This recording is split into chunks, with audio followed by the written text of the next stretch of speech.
किया ही था। मेरे ही हाथ से इस ग्लास में सर्फ गिर गया था। अरे बस कर झूठी, उसे बचाने के लिए सारी जुगत लगा ले, लेकिन मैं तो इसे निकाल कर ही रहूंगी। हमारे जमाने में ना कोई नौकरानी थी और ना ही ये चिकने बर्तन।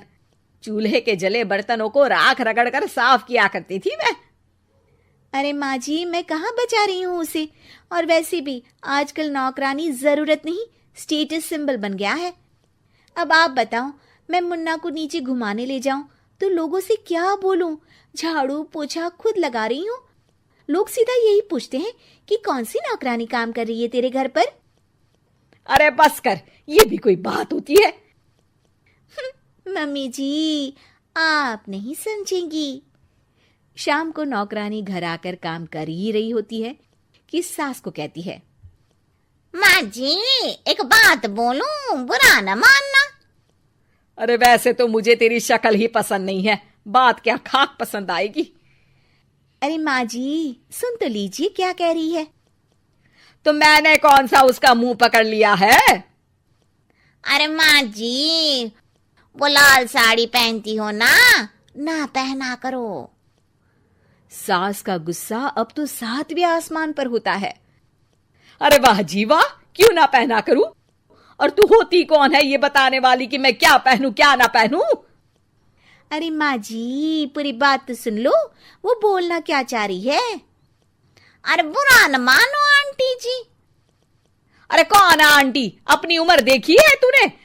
2-4 साल ही छोटी होगी मुझसे और मुझे आंटी बोल रही है। बहू सर पर हाथ रख लेती है। अरे अच्छी खासी उम्र दराज हो और आंटी ना बोलूं? मैं तुम्हारी बहू से भी 4 साल छोटी हूँ। क्यों दीदी?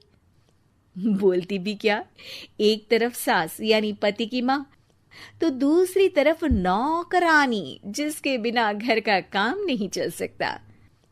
वो दरअसल माँ जी की शादी भी बहुत जल्दी हो गई थी ना। अच्छा ये झगड़ा छोड़ो, ये बताओ तुम माँ जी को लाल साड़ी पहनने से क्यों मना कर रही हो? वो ना, इनकी उम्र की सारी औरतें सोसाइटी में इनके लिए बात करती हैं कि तुम्हारी सास बुढ़ी घोड़ी लाल लगाम है। बहू को ये सुनकर गुस्सा आ जाता है। अरे वाह वाह, कौन बोलता है जी? खुद क्या है यहाँ की औरतें, बाल सफेद लेकिन टाइट जींस और कोई कुछ भी पहने। अरे पहनना हमारा निजी हक है, किसी को कुछ हक नहीं बनता कि वो मेरी सास के लिए कुछ बोले। मैं आज ही जाकर माँ जी के लिए लाल जींस लेकर आऊंगी, फिर देखो कोई क्या बोलता है। अरे चुप लाल जींस।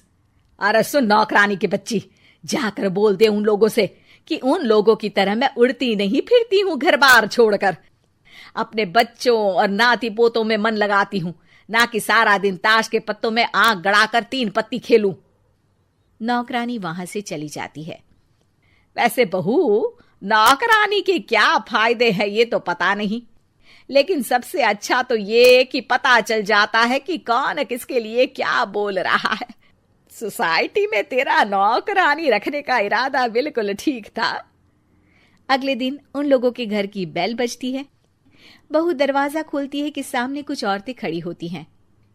अरे बहू, कहाँ है तेरी सास? बुला जरा। अरे बहन जी, आप सारी एक साथ आइए आइए, कैसे आना हुआ? अरे 3 पत्ते खेलने आई हैं, क्यों खेलोगी? क्यों नहीं, वैसे भी बड़े दिन हो गए, एंटरटेनमेंट हुआ नहीं। बहू जा जाकर पकोड़े तो बना ला।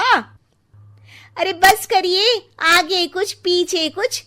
वैसे तो कहती है कि परिवार पर ध्यान देती है, हमारी तरह 3 पत्तियां नहीं खेलती। हमने कौन सा परिवार छोड़ दिया? सास सक पका जाती है। अब ये किसने कहा? मैं तो कहती हूँ कि मैं भी थोड़ा बाहर निकलूं। आपने ही तो कमला नौकरानी से ये सारी बात की थी। सास और बहू को अब सारी कहानी समझ आ जाती है कि सोसाइटी की औरतें क्यों भड़क रही हैं। माफ करिए आंटी, मैं छोटी हूँ, लेकिन फिर भी पहले तो आप लोगों ने माँ की लाल साड़ी का मजाक उड़ाया था ना। हाँ उड़ाया था, लेकिन उससे पहले तो तुम लोगों ने हमारी जीन्स के बारे में बात की थी। अरे क्यों ना पहने हम जीन्स, तुम्हारे पैसों की थोड़ी ना है। सास और बहू सर पकड़कर बैठ जाती है। देखा बहू, ये खेल कर गई तेरी नौकरानी। यहाँ की बात वहां तो वहां की बात यहाँ।